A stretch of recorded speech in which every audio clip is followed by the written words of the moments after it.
Magandang araw mga kaibigan.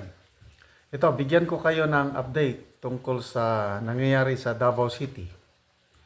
Na kung saan kahapon nilusob ng dalawang batalyong pulis. Pinagsamang miyembro ng SAF at CIDG ang Kingdom of Jesus Christ Compound. Tatlong lugar yan. Ngayon, ang mga KOJC members naghahanda kasi nabalitaan nila lulusob daw ulit ang mga pulis. Kaya nagbabarikada na sila.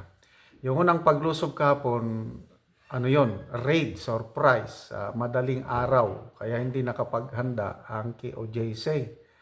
Ngayon, handang-handa na sila na hindi na maulit yung nangyari kahapon. Ito, panoorin natin itong video na ito na naipost ng SMNI.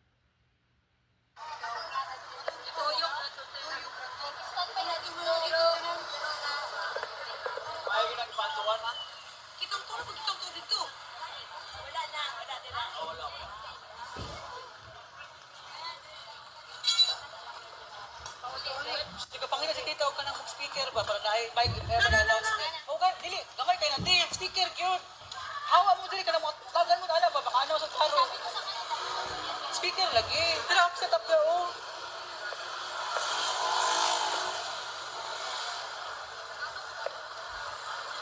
So currently mga igsoon gaulan na. Gaulan na dire. Medyo na ay advantage kung ulan, kung mag-tear gas sila, dissipate. Sige.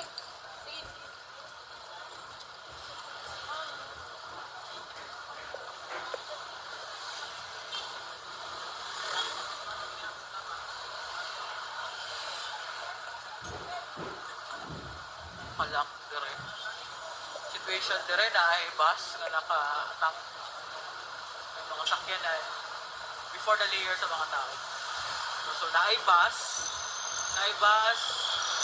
dua ka van, tulo ka van before ang iban balik. Sa gawa sa wax.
Feeling ako, cellphone lang, okay lang yan.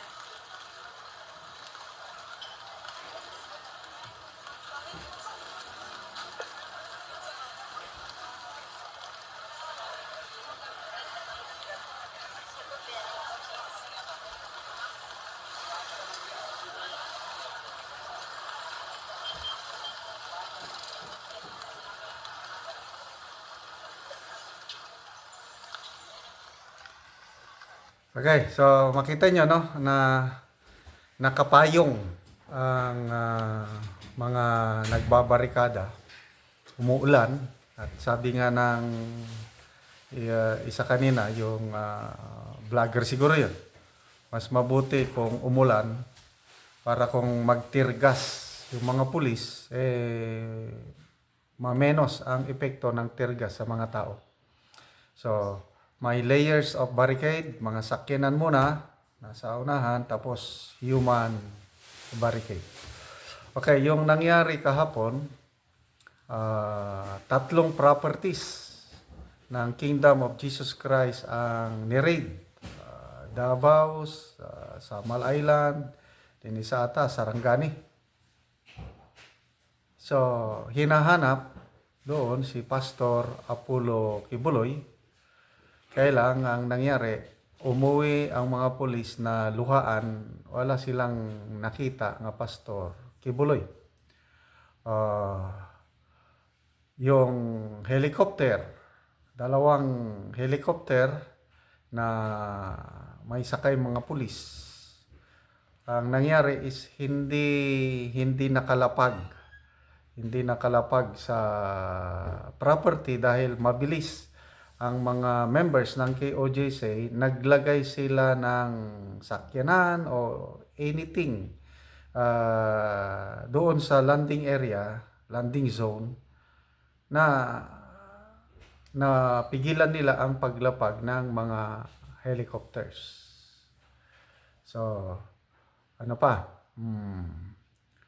Ang mga KOJC members ngayon is talagang 24/7 na nagbabantay dahil ayaw na nilang maulit yung nangyari na nasorpresa sila na raid. May mga nasira na mga properties at may nasugatan pa daw. Okay. Ang report ng mainstream media, peaceful, kuno. Mayroon akong kaibigan, saan na ba yung aking kaibigan, nag-message. Sabi niya, I was so disgusted sa kaganapan sa Davao City na sinasabi ng mainstream media na peaceful daw yung pag-serve ng arrest warrant.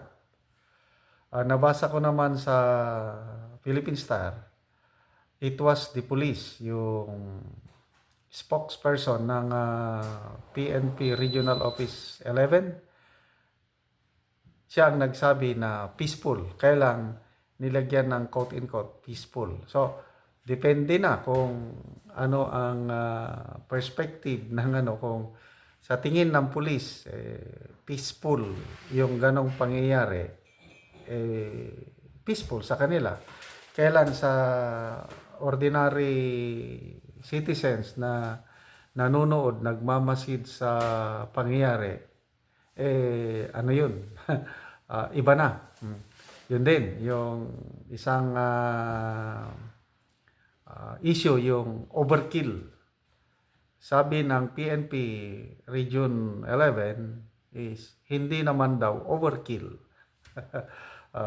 Litin ko pinagsamang puwersa ng SAF, yung last week ba yun, 2 weeks ago, dalawang Special Action Forces Battalion ng PNP na deploy sa Davao.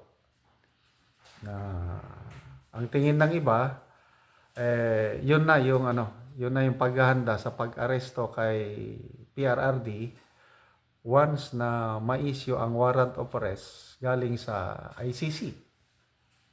Kaya lang, yung prediction ko noon, nung dumating yung SAF is, most likely, sabi ko, para sa pagtulong sa pag-aresto kay Pastor Apollo Kibuloy. And tama yung aking analysis kasi kung CIDG lang ang kulang, kakaunti ang personnel ng CIDG sa lawak ng compound ng KOJC, mahirapan kung CIDG. Kaya I can understand yung point ng police, yung perspective nila na kailangan nila ng maraming tao para mas malaki yung chances nila na mahuli. Kailang ito ang question dahil madaling araw yung pagdating, nakasara ang So, ang mga pulis gumamit ng ladder, hagdanan para i-cross yung matataas na wall ng compound.